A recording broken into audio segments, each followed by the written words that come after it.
नमस्कार दोस्तों। आज के इस वीडियो में कक्षा 11वीं की प्रवेश सूची कैसे तैयार करनी है, इस संबंध में जानकारी देना है।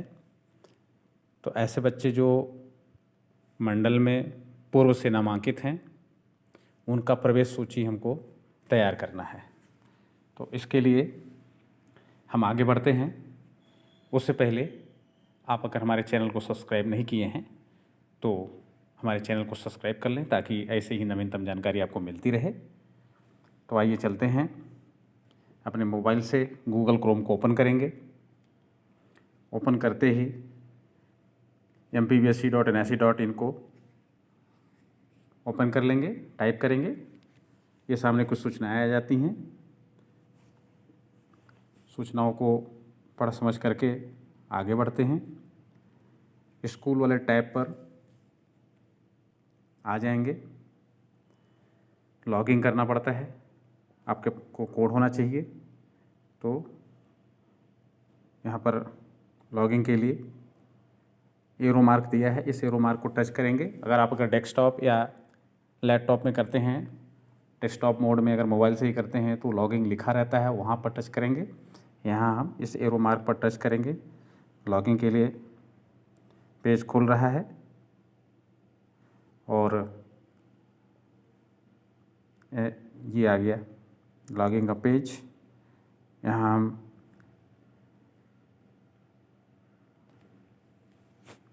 टाइप करेंगे यूज़र नेम और पासवर्ड। तो जैसे यहाँ पर हम टाइप करते हैं तो ये लॉगिन करने के बाद एक मैसेज आता है, और उस मैसेज को पढ़ करके उसके नीचे ओके बटन होता है, उस ओके बटन को क्लिक करते हैं तो इस तरह से पेज खुल जाता है। और यहाँ फिर से याद दिला दें कि मंडल से पूर्व से जो नामांकित बच्चे हैं, विद्यार्थी हैं, उनको नामांकित करना है, या ऐसा समझिए कि उनकी प्रवेश सूची तैयार करनी है अपने को। तो ये प्रवेश सूची प्रबंधन में हम यहाँ पर आएंगे। या फिर हम बता दें कि जो नए बच्चों का नामांकन करना है और कक्षा 9वीं का करना है, और जो अदर बोर्ड से आए हैं उनका करना है, तो ये बीच वाला ऑनलाइन विद्यार्थी नामांकन, वहाँ से जाना है। प्रवेश सूची प्रबंधन के लिए हमको ये प्रवेश सूची प्रबंधन में लिखा है। तो इस प्रवेश सूची प्रबंधन पर हम इसे टच करते हैं। जैसे हम पहुंचते हैं फिर एक मैसेज आता है, कह रहा है कि कक्षा 10वीं 11वीं 12वीं में अध्ययनरत छात्रों के पंजीयन हेतु सुविधा उपलब्ध है। ऐसे छात्र जिन्हें मंडल द्वारा पूर्व में नामांकन जारी किया जा चुका है, उनका पंजीयन किया जा सकता है। तो आगे चलते हैं। ये जो 3 लाइन बनी हुई है, इस 3 लाइन में आते हैं और कक्षा 11वीं प्रवेश सूची प्रबंधन पर टच करेंगे। तो ये कक्षा 11वीं प्रबंध सूची में आए। उसके बाद ये प्रवेश सूची बनाएं। प्रवेश सूची बनाने के लिए जैसे हम पहुंचते हैं तो कक्षा 11 पहले से लिखा है। कक्षा 11वीं के लिए विद्यार्थियों की प्रवेश सूची बनाएं। 11 लिखा है यहाँ पर। वैसे हम यहाँ से कक्षा सेलेक्ट कर सकते हैं जिस कक्षा का करना है, और व्यू बटन पर टच करेंगे तो आपके विद्यालय में जितने बच्चे 10वीं पास करके आए हैं उन सब की लिस्ट यहाँ पर आपको मिल जाएगी। तो इस 10वीं के बच्चे जो अपने विद्यालय से पास होकर के आए, उनका आपको करना है। तो इनका नाम हम ठीक से मिला लेंगे। ये बच्चे हमारे यहाँ हैं, टीसी नहीं लिए हैं, दूसरे जगह नहीं गए हैं, और इसे प्लस वाले सिंबल पर आकर के हम लोग आगे बढ़ेंगे। तो ये तो हो गया पहले पेज का। हम ये चाह रहे हैं कि ये 10 बच्चों की एक पेज में लिस्ट दिखा रहा है, हम कुछ आगे पेज में जाएं और उस पेज के बच्चों का नामांकन करके बताएं हम। तो हम यह चौथे पेज में चले जाते हैं। ये 4 लिखा है यहाँ पर, इसको हम जैसे ही टच करेंगे तो बच्चे चौथे पेज की लिस्ट आ जाएगी यहाँ पर। और इस चौथे पेज में आगे करते करते हम मिलान करेंगे और कौन सा बच्चा हमारा है यहाँ पर। तो मान लीजिए कि यहाँ पर लिखा है दीपक कुमार यादव, राम आशीष यादव, इस बच्चे को का नामांकन करना है। तो प्लस सिंबल को प्रेस किया, ये सामने आ गई देखिए पूरी जानकारी। आवेदक का नाम दीपक कुमार यादव, राम आशीष यादव, नामांकन क्रमांक, हर चीज़ इधर आ गया। अब इसका हम लोग यहाँ से शुरू करेंगे भरना। उसका माध्यम क्या है पढ़ने का, तो हम ले लेंगे इसको हिंदी माध्यम है। तो इसके प्रथम भाषा क्या है, तो हिंदी। ये हम पहले बता चुके हैं। देखिए यहाँ पर सिर्फ हिंदी लिख रहा है, ना सामान्य न विशिष्ट, तो हिंदी भाषा इनका। और द्वितीय भाषा ले लिए ये इनकी इंग्लिश। तो हिंदी इंग्लिश तो भाषा रहती है, पढ़ते हैं अपने यहाँ बच्चे।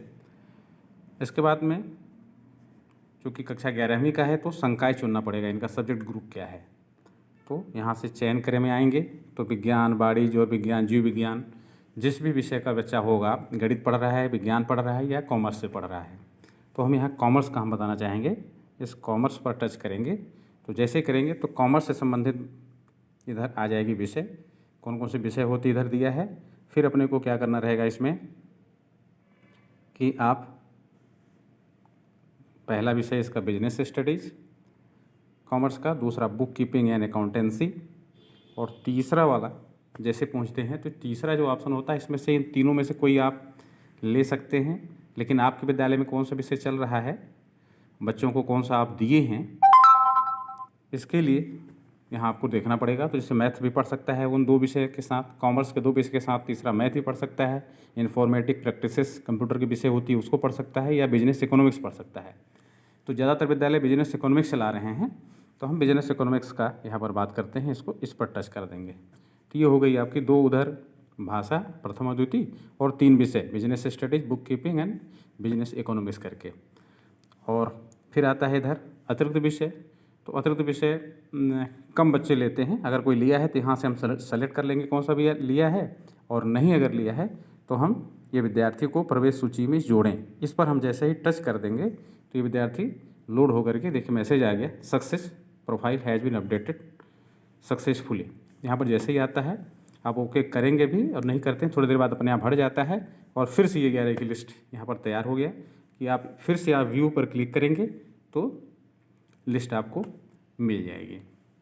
तो इस तरीके का आप 11वीं की सूची बना सकते हैं। बारी बारी से आप सभी बच्चों को करेंगे जो आपके यहाँ पढ़ रहे हैं, या तो आप बनाने के बाद आपको देखना है तो फिर से 11वीं में आएंगे और 11वीं की प्रवेश सूची पर आप जैसे ही क्लिक कर देंगे तो ये लिस्ट आ गई। और ये जितने बच्चे आप पहले जोड़ चुके हैं ऐसे, उनकी लिस्ट इधर आती चली जा रही है। तो इस प्रकार से हम लोग कक्षा 11वीं की प्रवेश सूची तैयार कर सकते हैं। ये बच्चे पूर्व से नामांकित हैं, इन बच्चों को हम लोग लिस्ट बना रहे हैं, इन बच्चों का लिस्ट बना रहे हैं। तो ये वीडियो आपको कैसा लगा, अपना विचार कमेंट बॉक्स में ज़रूर लिखें। धन्यवाद।